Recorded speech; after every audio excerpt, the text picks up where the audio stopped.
Good evening, Bahrain. I'm Bernadette from Gulf Brands International, and you're watching Wine Online Wednesday. We're now on episode 6, and it's called Syrah Shiraz. And I think we'll start this evening with a little bit of Shakespeare. Why not? Well, what's in a name?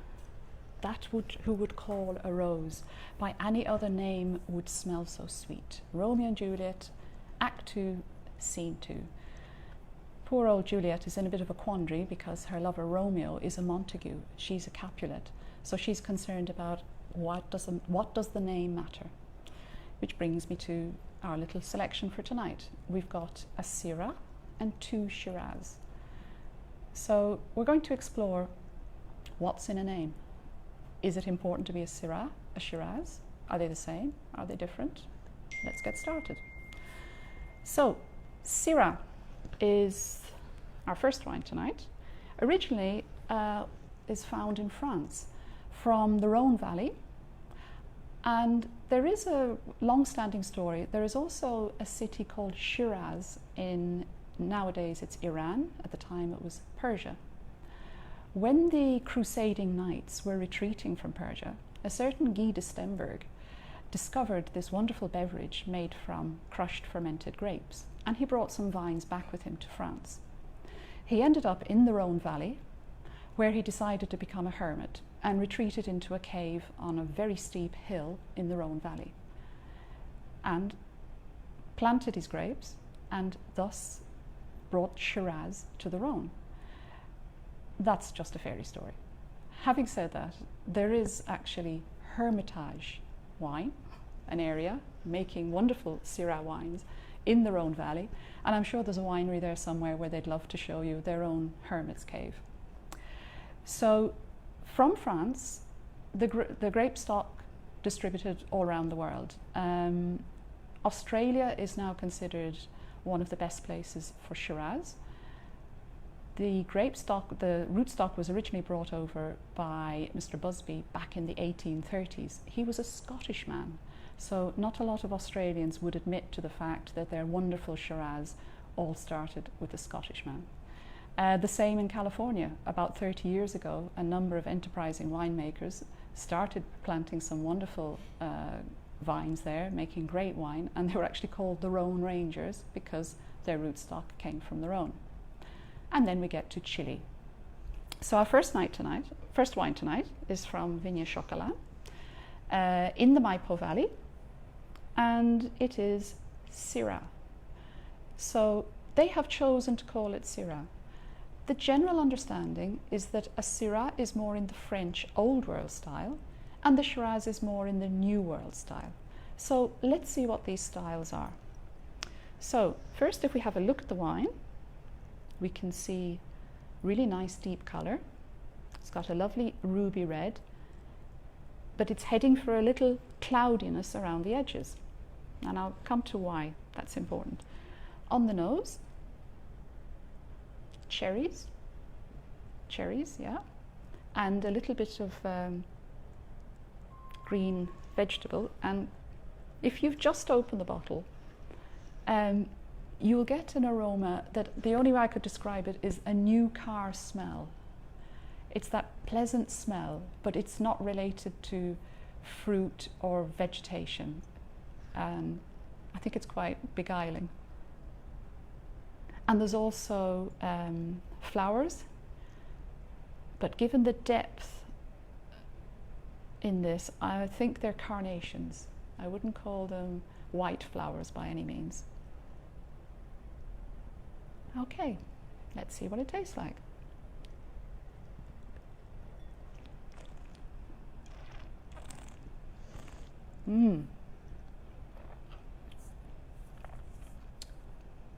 Cherries, but forest fruits are coming through now.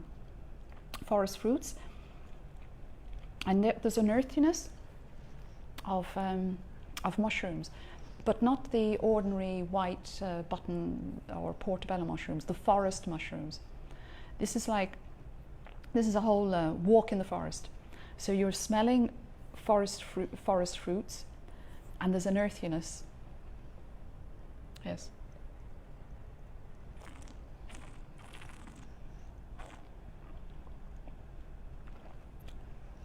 There's a hint of pepper. So this has been lightly oaked. It's only had about 40% of the wine in oak for about 6 months. Very gentle. You're not even getting any tannin. The tannin is very smooth here. Little secret, there's about 5% Cabernet in here. And that's added because sometimes Syrah can get a little bit sloppy if it's by itself, because it gets carried away with its fruitiness. The Cabernet there is giving it some nice backbone, gentle oak, nice backbone. And what's really interesting about this wine, this is vintage 2014, yet its fruit is lovely. I think it's really at its peak. In its youth, it would have been fruitier, but I don't think you would want it to be any fruitier. It's a restrained sensation.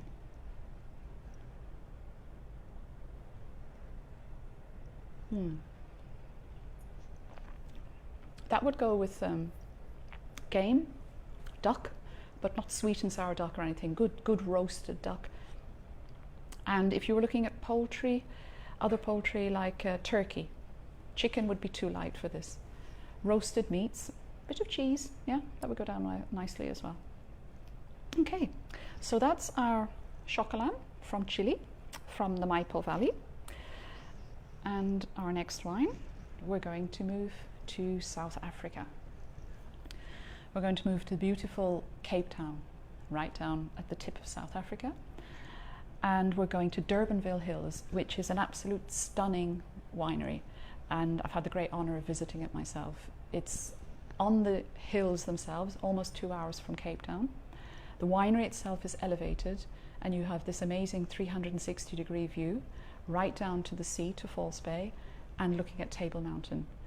But between those two highlights, they're the most impeccable, beautiful, rolling vineyards. And this is where they make fabulous wine. So here we have Shiraz. So we started with Syrah, now we're going to Shiraz from Durbanville. So let's see how this is. Very deep purple. And actually, if you go back to your first wine and you look at the two of them, you can see, as I said, the Chocalan, the edges were a little bit cloudy, showing that it's aged quite a bit. This one, they're not transparent, but very, very lightly coloured, showing that it's still a fresh, young wine. Okay, so on the nose, oh, power fruit. While here we were quite restrained, here it's coming up. Not so much cherries. I think there's plums, and I think this is quite interesting because there's fresh plums and there's a hint of prune. So I would go out on a limb here and say it's a plune aroma. There we go, a cross between a plum and a prune. Okay, let's go into the palate.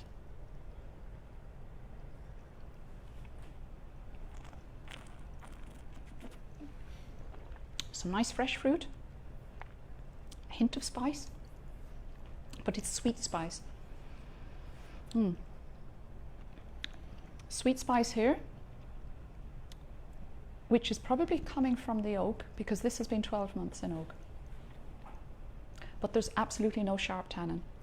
So the power of the fruit is keeping the tannin down. So you just have this lovely rounded experience. I think this would be lovely with some exotic meat dishes. I think it would stand up to a Moroccan tangine of lamb, a braai. Yes, since we're in South Africa, we have to have a braai. Both the Chocalan and Durbanville are almost coastal, and they both of their little climates have mists rolling in. So it's quite interesting to see how they have roughly the same climate, yet they can be quite different. I could have a teriyaki with this, with the spiciness in it, yeah.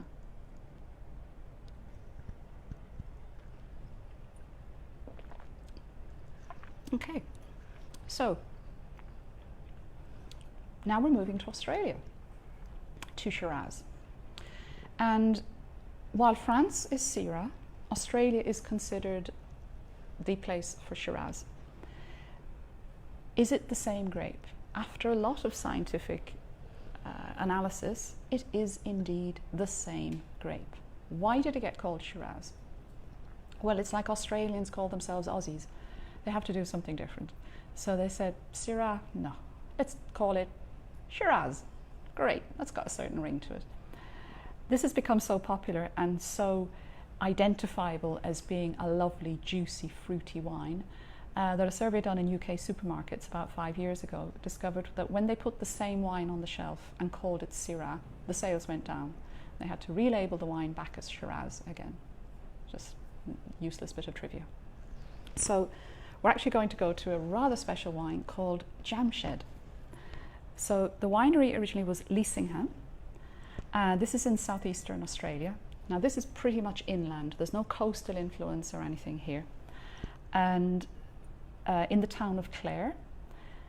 In the town there was a jam factory which had been there since 1895. Eventually it was closed down and turned into a winery. But it had such a long history with the town that they decided to call it the Jam Shed, because it's where all the jams were packed and shipped out and everything. And since then, this wine has been called Jamshed. So let's see how it is. 100% Shiraz. Let's have a look. So we're getting to the colour again. Oh,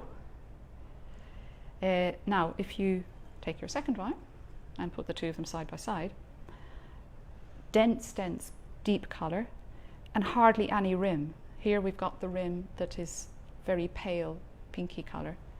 Hardly any rim. I'd call this deep purple.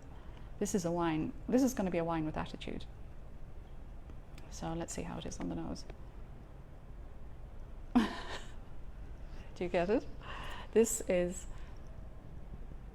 black cherries, sweets, and this is a Black Forest Gatto. Forget the cream, forget the sponge, and just go after those really succulent cherries in a Black Forest Gatto, and the ones, especially the ones which have been soaked in kirsch. And that's all coming out, just one pure aroma coming out of this. We've got to taste this. Let's see.